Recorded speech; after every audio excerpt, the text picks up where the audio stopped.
Hey internet, it's your favorite girl Candace, and today I want to make a fashion related video because I want to see a fashion channel and I want to mix talking about like gossip and like celebrity things, but also talk about fashion sometimes because I want to do like videos where it's like lifestyle content and like, oh, how to style certain things and how to find your style and like things like that. But let's start it off with this one.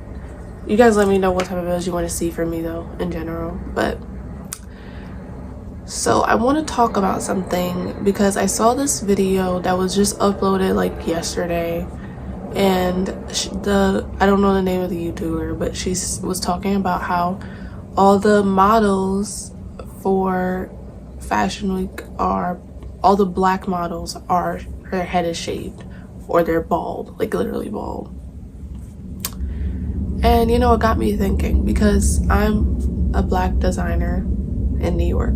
Okay, I'm a fashion design student. I got an FIT, so I like fashion. I know a thing or two because I'm studying it, and you know, even in my school I see it because yes, there are black designers. They exist. Wow. Okay, let's get that out the way. Black designers exist and they're successful. Whether they're super well known or not, whether they're even recognized for it, whether they're dead or alive, they exist and they're successful or not, whatever, they exist. I'm sorry, my face is so like, my eyes are so puffy and swollen because of my allergies. Like that's why I'm wearing glasses, because y'all would be able to see it.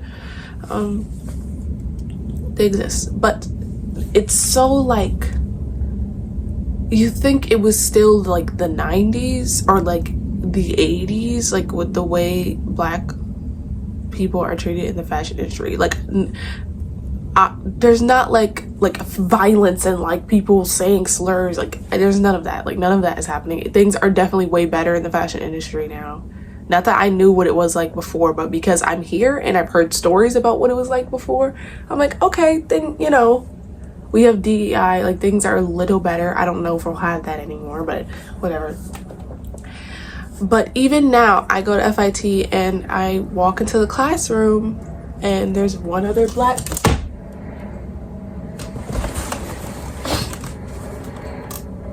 Well, would you look at that? It's always something trying to interrupt me when I do these videos. This is why I don't post. Anyways, I walk into the classroom and there's me and literally one other black girl. And I'm talking about black, like actually brown skin. I'm not talking about a light skinned girl or a mixed girl or Spanish. I'm talking about a black girl with black skin and kinky hair or braids or something going on. I see literally one other one in the entire room of every classroom I go into, like literally. And then everyone else, not joking, literally not trying to be funny, not trying to make a joke, blonde hair, blue eyes, pale skin, literally. I wish I was exaggerating, and all my classes are like that. So needless to say, things have changed. Yes, we've progressed. Yes.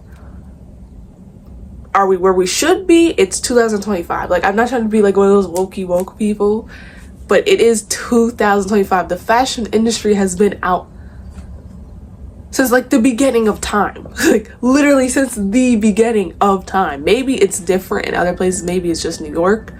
You know, maybe if I go to like, I doubt that though. I really doubt that. Maybe if I go to like Milan or something, then it'll be different, but I doubt they would have more black people in Milan than they do in New York.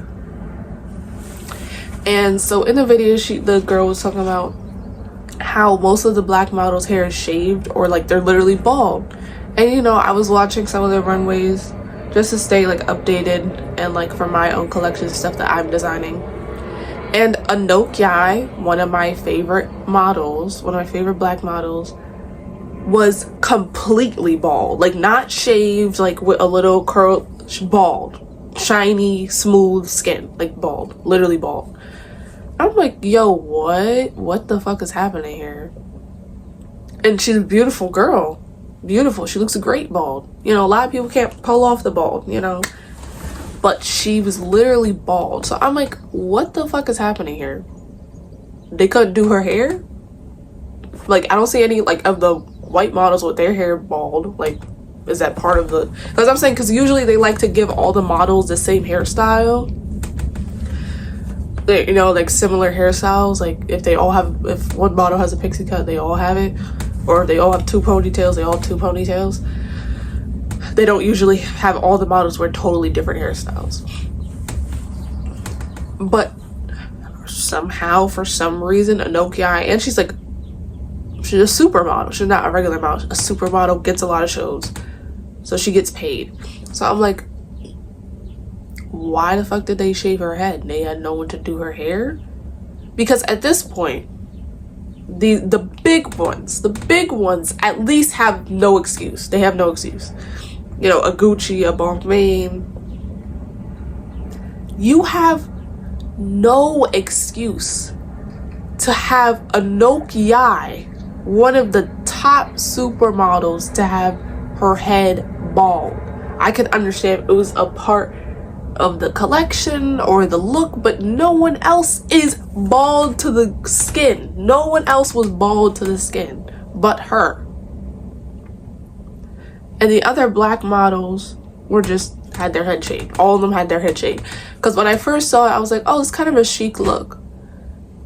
But the fact that every single black model I saw either had their head shaved or a scarf or a hat, I'm like, okay, something's deliberate. Like, there's no way across 10 different shows all the black models have the same hairstyle. That's no way. It's no way. It's literally, I didn't see 10 different white girls with the same hairstyle in 10 different shows. I saw them with different hairstyles. Their hair was actually styled. It was like actually put in a style. Because leaving our hair just how it is not styling it. You have to comb it or put a ponytail. Like, that's not styling. You did nothing to the hair. You just cut it and then that's it. That's not a style. So it's really, at this point in the video, she was saying, like, you know, it's different if it was back then. Okay, maybe you really weren't knowledgeable about black hair. Maybe you didn't have the resources to get black hair. But black hairstyles actually exist now. You know, they exist, they work, and they're successful, right? So why not hire black hairstyles? If you really don't want to do it, whatever, you can't deal with the hair, whatever.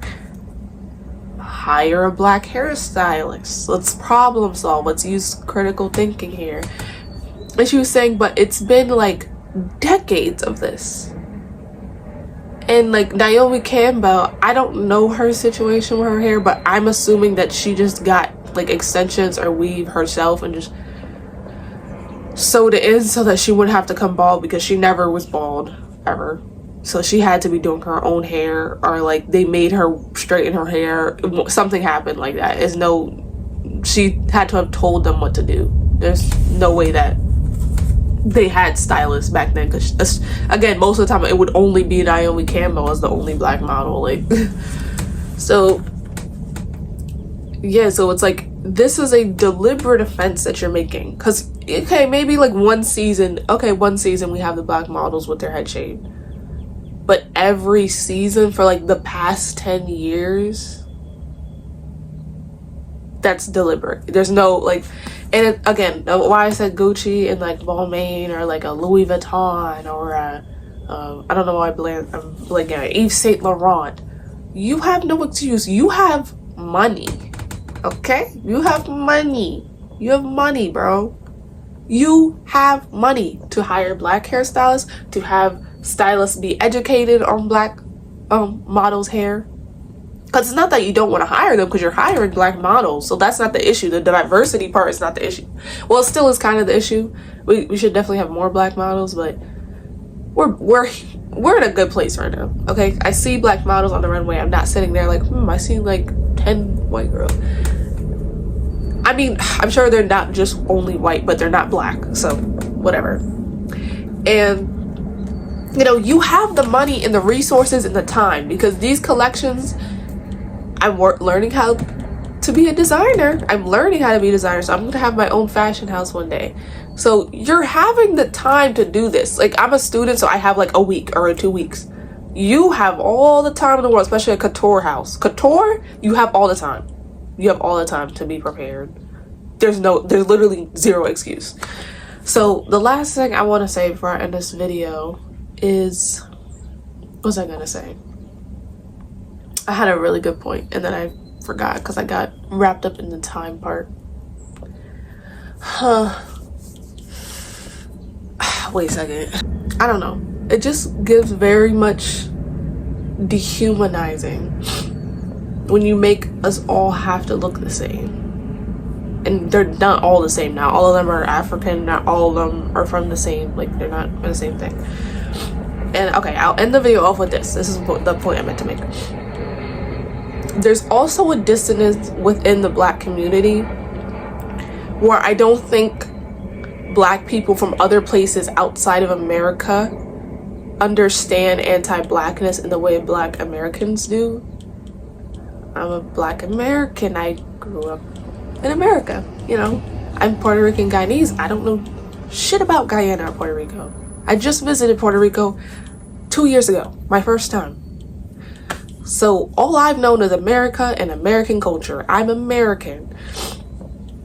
And I don't think like, okay, like Black British people or like Black people in Australia, Black people, I don't know, from maybe Canada, maybe understand what it's like to be a Black American. Because yes, you experience racism. You do. We all experience racism.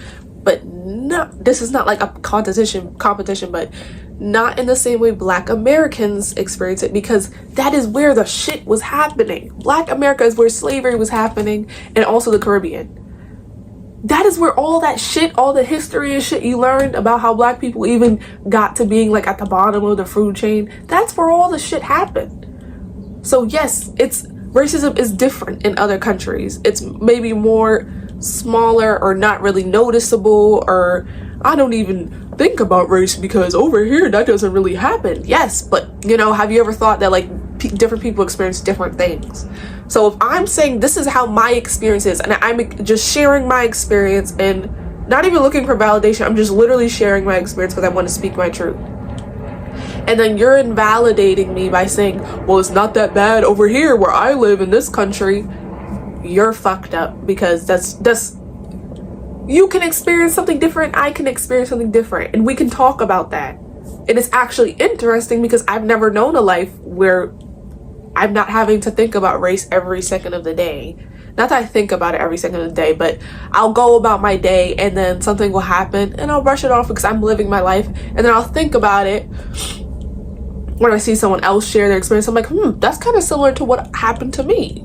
Was that racism? And then you start to ponder it. But I'm not thinking about it like that all the time. But you do have to take into account, especially when you're like doing like industry work and networking and things, and you have to kind of try and code switch, and you have to try and, you know.